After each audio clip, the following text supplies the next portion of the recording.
It's Daddy. What? Laura and I were very surprised because it was my husband who was there. What is this all about? Seeing my face, which had realized everything, my husband was very agitated. No, it's not like that. There's no escaping this now. My name is Laura, a 34-year-old office worker. I have been married to my husband Joseph for 7 years. We were originally classmates in college. We were in the same department and had many opportunities to talk because we were in the same seminar.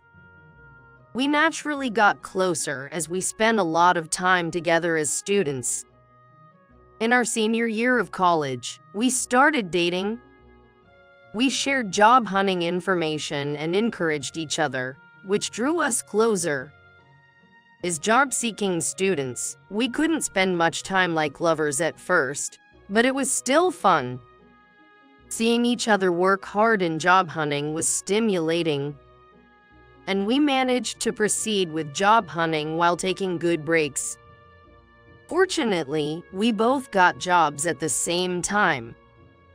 Then, we enjoyed our time as lovers to the fullest, having restrained ourselves until then. Since we had almost completed our credits, we only had our theses left. So, we traveled, went on drives, and created lots of memories. After graduating, we both became working adults. Initially, we prioritized getting used to our jobs and did not force dates or meetings. I think that decision was very good. Meeting when we were stressed often led to fights over trivial things. So, we decided to meet when we both wanted to. This made our time together enjoyable and a good break from work. 3 years later, as we got used to our jobs, we started living together. It had been 3 years since we started dating, and we were considering marriage.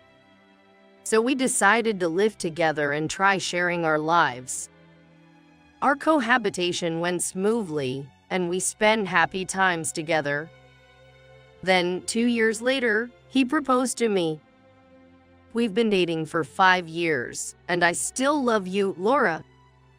So, will you marry me? I feel the same way. Thank you for proposing. I look forward to our future together. That's how we decided to get married. It had been 5 years since we started dating and 2 years since we started living together. But getting married was a significant step. Even after being together for a long time, our newlywed life was fresh. I was always excited, and there were many moments when I realized we were married. At work, we used different surnames, but usually I went by my husband's surname, which startled me every time I was called by it. Being called by his surname made me realize I was married to him. We enjoyed our newlywed life while feeling the joy of being a couple. Our lifestyle didn't change much from when we were cohabiting, but the sensation was quite different knowing we were married. Then, something very joyous happened between us. That was the news of a child. About 2 years into our marriage, I discovered I was pregnant. Joseph, I'm pregnant. Really? Yes, it's our child. Yes, thank you, Laura. My husband was very happy about my pregnancy, and I was too. Then, after that, I safely gave birth to a baby. A healthy girl was born. The child that was born was so cute and truly like an angel. This child is our treasure. She's really adorable. My husband said this joyfully while holding our daughter. We named this child Alyssa. Alyssa was really cute, and both my husband and I were completely doting parents. I was using my full maternity and parental leave, so I could be with my daughter all the time. Also, my husband, having work, would come home right after his shift ended, We spent all our time entertaining our daughter, and because of that, even our dinner time was delayed. We were living such happy days. Every time our daughter started to crawl or walk, we were overjoyed and took lots of videos and photos. Alyssa grew up quickly and started to speak. Mama, Papa. Alyssa, you're so cute. You can call us now. Every time our daughter achieved something, we were thrilled. We were complete parent fools. But that feeling was happiness. I was glad that my husband was active in parenting. I thought again how glad I was to have married him. Then, Alyssa started nursery school. As my parental leave ended and I was restarting work, we had to send her to nursery.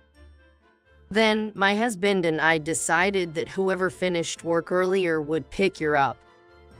When our work ended around the same time, we would pick her up together and go home as a family of 3. Today at nursery, this happened. Wow, that's great. Our daughter, walking between my husband and me, happily told us about her day at nursery while holding our hands. It was fun for my husband and me to listen to our daughter's stories on the way home. We were a happy family, spending our days together. I thought we would surely continue to live a happy life like this. But a little while later, my husband's work became busy, and he started to do a lot of overtime. Because of that, I mostly became the one to pick up Alyssa. Isn't Daddy coming to pick me up recently? Yes, he's working very hard. So let's support him, okay?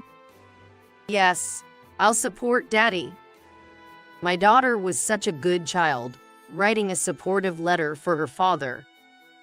Daddy, good luck with your work, she wrote in the letter, which she placed next to his dinner, prepared for when he came home. Recently, my husband often comes home after Alyssa has already gone to sleep. But when he returned from work and saw the letter while eating dinner, he was moved.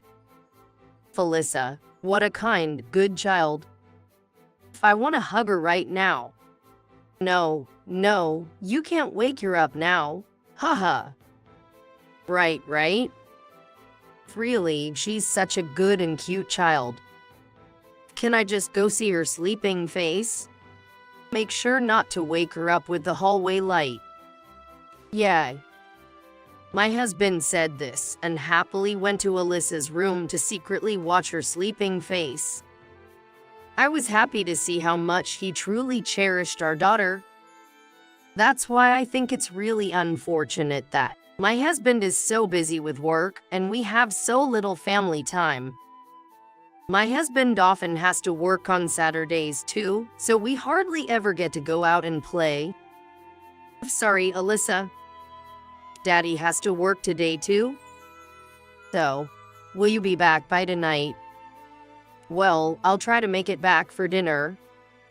Then I'll wait for you to come home. Good luck with your work. My husband would say this and go off to work. But sometimes he made it back for dinner and sometimes he didn't. When he couldn't make it, our daughter looked so sad, and it made me sad every time.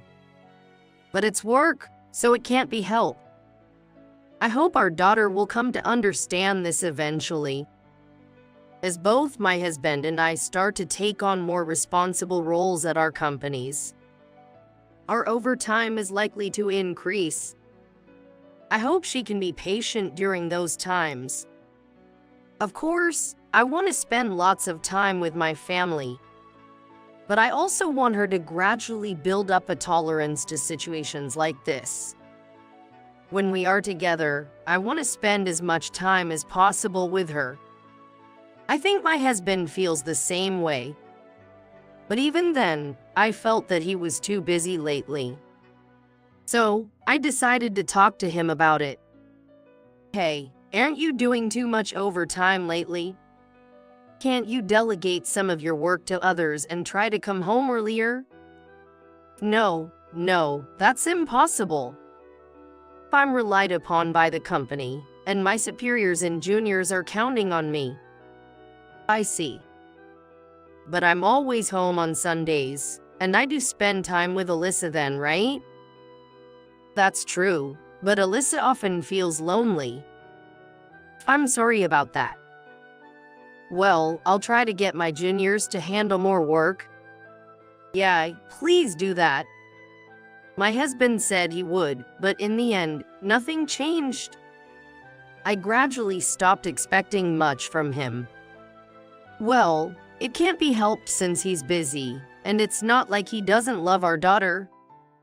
So I thought I'd give her plenty of attention in his stead. And then our daughter turned 5 and started learning the piano. She seemed to like the sound of the piano when watching music shows. She said she wanted to try it, so I immediately enrolled her in a piano class. There were many children of her age there, and surprisingly, a classmate from the same nursery was also there.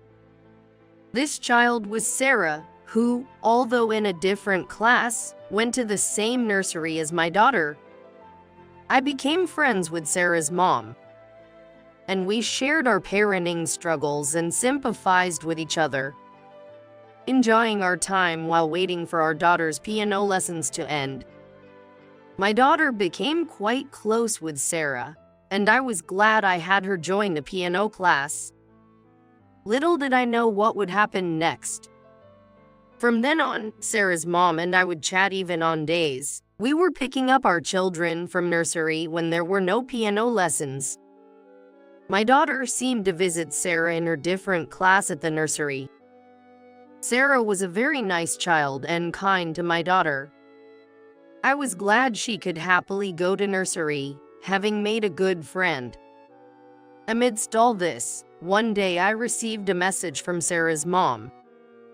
She had an emergency and couldn't pick up her daughter, so she asked if I could pick them both up. That day, after nursery, they had a piano lesson. So I was supposed to pick them up and then head straight to the piano class. Sarah's mom had told me that she could only come to the piano class midway, so she wanted me to take Sarah with me. There was no problem with that, so I agreed and went to pick up Sarah and my daughter, Alyssa, from the nursery. It seemed that the nursery had already been informed by Sarah's mom about the arrangement. Then, I left the nursery with both girls. It was an extremely hot day, and the kids looked very hot and tired. Since we had a bit of time before the piano lesson, I decided to stop by a convenience store to buy ice cream for the kids. We then went to a nearby park, sat on a bench, and ate ice cream together. The kids were happily eating their ice cream. Then we took a different route than usual to the piano class. That's when Sarah pointed somewhere and said, "It's Daddy." What? Alyssa and I were very surprised, because it was my husband, Joseph, who was there. "Daddy." Sarah ran towards my husband, shouting. It looked like my husband was just coming out of a nearby building, apparently having been on an outside work assignment. I understood everything from Sarah's remark. It must be that my husband had been visiting Sarah's house often, and that meant he was having an affair with Sarah's mom. I slowly approached my husband. My husband noticed me and Alyssa and looked shocked. "What is this all about? Why is Sarah calling you Daddy?" Seeing my face, which had realized everything, Joseph was very agitated. "No, it's not like that. There's no escaping this now. Confess everything." "Faham. Never mind. We have a piano lesson now, so we'll talk when we get home." I glared at my husband with a fearful look. My husband was pale and silent. On the way to the piano class, I asked Sarah about the man. "Is that man really your daddy, Sarah?" Yeah, he stays with me from the evening until late at night. I see. Do you have dinner together? Yes, but Daddy doesn't eat much. Then he puts me to bed. Apparently, my husband wasn't working overtime but was visiting Sarah's house every day. Both Alyssa and I were shocked by this revelation. It was too much for Alyssa. I dropped Sarah off at the piano class and told the teacher that Alyssa seemed a bit unwell. So we were going home. Then, I decided to go to my parents' house and take care of Alyssa with them. I had already explained everything to my parents over the phone, so they knew the situation. Did Daddy care more about Sarah than me? Alyssa. As I was struggling to respond to Alyssa, my father spoke up. Daddy did something very bad. It's unforgivable. So, you don't need to be valued by such a bad person. You have Mommy, and you also have Grandpa and Grandma. We think of you as the most important. Don't forget that we are here for you, Alyssa. When my father kindly said that, my daughter Alyssa nodded through her tears, saying, "Yeah." Then, perhaps overwhelmed by the shock of everything, she fell asleep from exhaustion. I immediately contacted my husband and told him I wanted to talk. My husband agreed, so I decided to go to the house where my husband and I lived. I also called his parents to join us. I left Alyssa in the care of my mother and went to my husband with my father. My husband had invited Sarah's mom, but he seemed extremely agitated. Probably not expecting my father and his parents to be there. Why are Dad and my father-in-law here? Oh, is there something inconvenient about that? If what's happening isn't an affair, shouldn't you be more confident? Well, that's... Joseph, tell us the truth. Dad. My husband's face stiffened under my father-in-law's stern gaze. Do you know what happens if you lie? As my father said that, my husband turned pale and was visibly shaken. But, well, my husband stammered, and then his mother-in-law snapped. Speak up properly. My husband let out a small gasp and almost fell from his chair. Realizing he couldn't lie his way out of this situation, my husband confessed everything. It turns out, just as Sarah had said, my husband was visiting Sarah's mom and having an affair with her. The affair started when I couldn't attend a parent-teacher meeting due to work. They hit it off, exchanged contacts, and eventually entered into an affair.